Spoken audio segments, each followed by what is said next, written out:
형성된 지 약 2억 년밖에 안 된 어린 별을 돌고 있는 외계 행성들이 4개나 발견되어 학계의 관심을 끌고 있습니다. 이 행성들은 밝혀진 것이 별로 없는, 말하자면 지구의 10대 시절을 이해하는 단서가 될 수 있을 것으로 기대되고 있습니다. 미국 항공우주국가 외신 등에 따르면 나사 에임스 연구센터의 천문학자 크리스티나 헤지스 박사가 이끄는 국제연구팀은 K형 주계열성 TOI-2076과 TOI-1807을 도는 외계 행성을 발견한 결과를 학술지 천문학 저널에 발표했습니다. 연구팀은 나사의 외계 행성 탐색 전문 위성인 TESS Translating Exoplanet Survey Satellite 관측 자료에서 이 행성들을 찾아냈습니다. TOI-2076과 TOI-1807은 약 130광년 떨어진 목동 자리와 사냥개 자리에 위치해 서로 30광년가량 떨어져 있지만 지난 2017년 유럽 우주국의 가이아 위성 자료를 통해 같은 움직임을 보이는 것이 확인되었습니다. 서로를 도는 쌍성계로 보기에는 너무 멀리 떨어져 있지만 움직임이 같아 약 2억 년 전 같은 가스구름에서 형성된 것으로 분석되었습니다.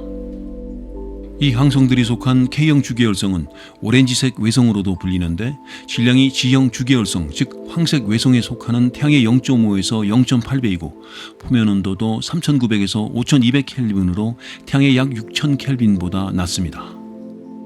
연구팀은 TOI-2076에서 모두 3개 행성을 찾아냈습니다.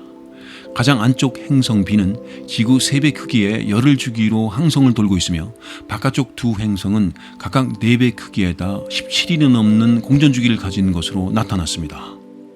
TOI-1087에서는 행성이 하나만 발견되었지만 지구 2배 크기의 약 13시간 주기로 공전하고 있어 큰 관심을 받고 있습니다. 이론적으로 행성은 바깥쪽에서 만들어진 뒤 안쪽으로 이동하는데 2억 년밖에 안 되는 짧은 시간에 행성을 형성하고 안쪽으로 옮겨와 이처럼 짧은 공전주기를 갖는 것이 어렵기 때문입니다. 헤지스 박사는 이 행성들은 과도기적 단계로 인간의 삶으로 따지면 10대 정도라며 이제 막 형성된 것도 아니고 정착한 것도 아니라 이들을 통해 다른 행성계의 더 오래된 행성을 이해하는 데 도움을 얻을 수 있을 것이라고 했습니다.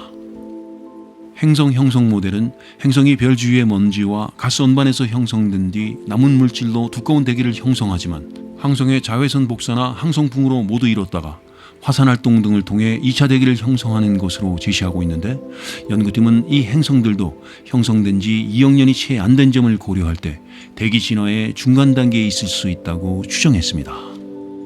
연구팀은 TOI-2076b가 현재 지구가 태양으로부터 받는 자외선의 400배, TOI-1087b는 22,000배의 자외선을 받는 것으로 분석했습니다. 이 행성들의 질량을 측정할 수 있으면 허블 우주망원경이나 올해 말에 발사할 제임스 웹 우주망원경을 통해 대기 분석에 나설 수 있으나 현재는 항성의 활동이 활발해 질량을 측정하는 데 어려움을 겪고 있습니다. 논문 공동저자인 영국 러프버러 대학의 에터든 박사는 이번 연구 결과와 관련하여 두 별이 같은 가스구름에서 형성된 뒤 서로 떨어져 진화를 해왔다는 점과 태양계의 초기 진화 상태에 관해 통찰력을 제공해 줄 만큼 어린 항성과 행성이라는 점에서 중요한 의미가 있다고 했습니다.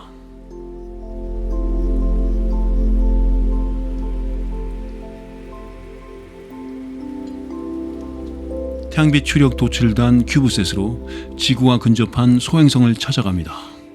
올해 말에 달 복귀를 위한 아르테미스 프로그램의 첫 시험 비행이 이루어질 때 태양빛에서 추력을 얻는 솔라세일 큐브셋도 함께 발사됩니다. 아르테미스 계획은 2017년 시작되었고 미 항공우주국 나사와 유럽 우주국 ESA, 일본 우주항공연구개발기구 JAXA, 대한민국 과학기술정보통신부, 호주, 캐나다, 이탈리아, 룩셈부르크, 영국, 아랍에밀리트, 우크라이나, 뉴질랜드 등이 참여하는 유인 우주 탐사 계획입니다. 2021년 7월 14일 미국 항공우주국 나사에 따르면 서류 가방 크기의 소형 위성인 NEA 스카우트가 아르테미스 1 미션의 2차 화물로 실렸습니다. NEA 스카우트, Near Earth Astro Scout는 지구와 근접한 소행성을 탐사하기 위한 나사의 범선입니다.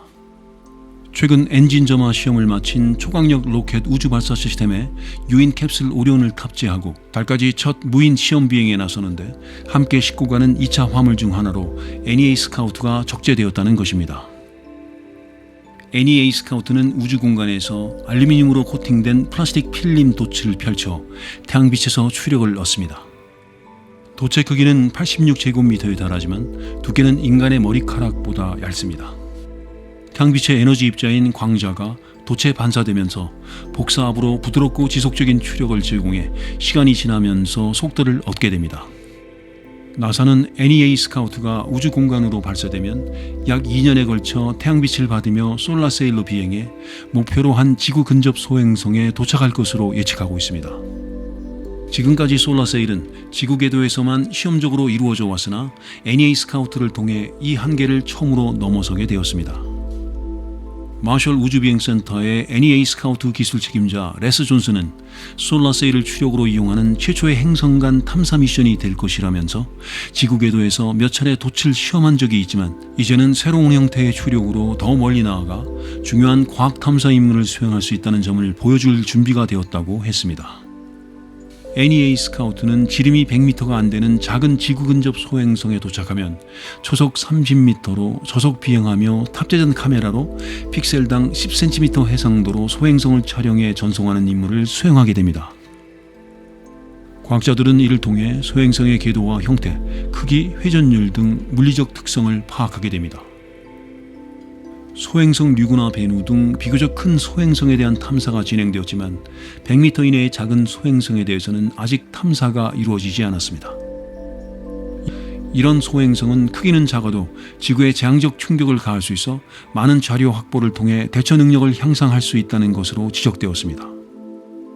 NEA 스카우트는 이번 임무 수행을 통해 오는 2025년에 이보다 16배 더 큰 돛을 달고 비행에 나설 솔라 크루저의 디딤돌 역할을 할 전망입니다.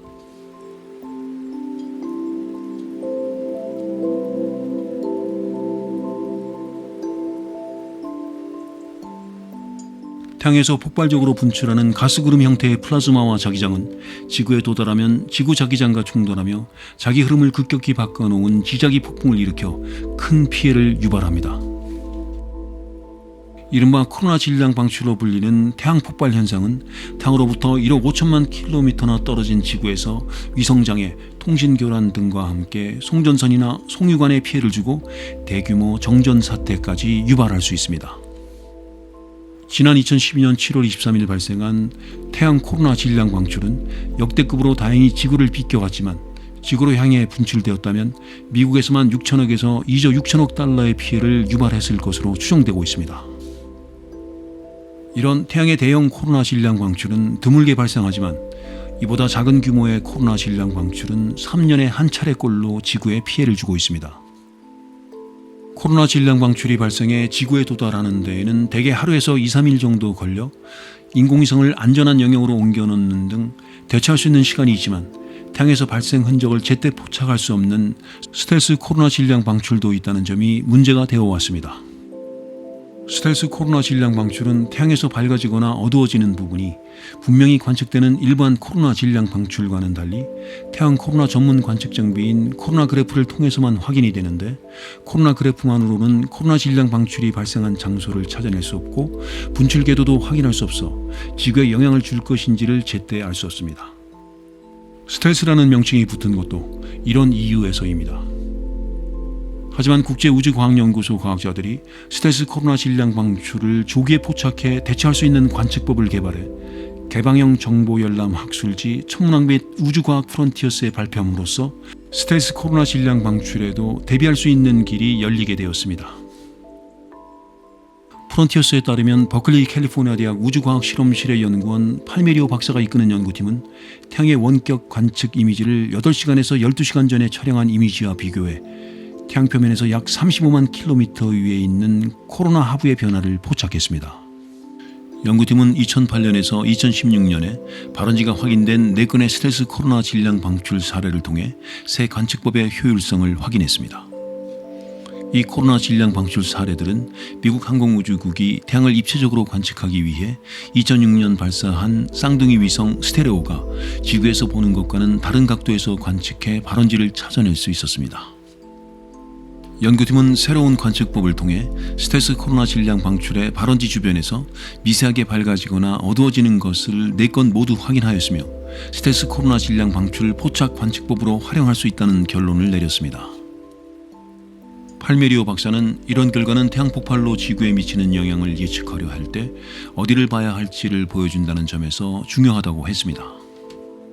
논문 공동저자인 로키드 마틴 태양 천체 물리학 실험실의 연구원 나리아키 니타 박사는 이번 연구를 통해 개발된 기법을 활용해 태양 전문 위성이 수집한 자료를 분석하면 더 어려운 과제를 해결하는 데에도 도움이 될 수 있다면서 코로나 그래프에 나타나지 않는 슈퍼 스텔스 코로나 질량 방출도 포착할 수 있을 것이라고 했습니다.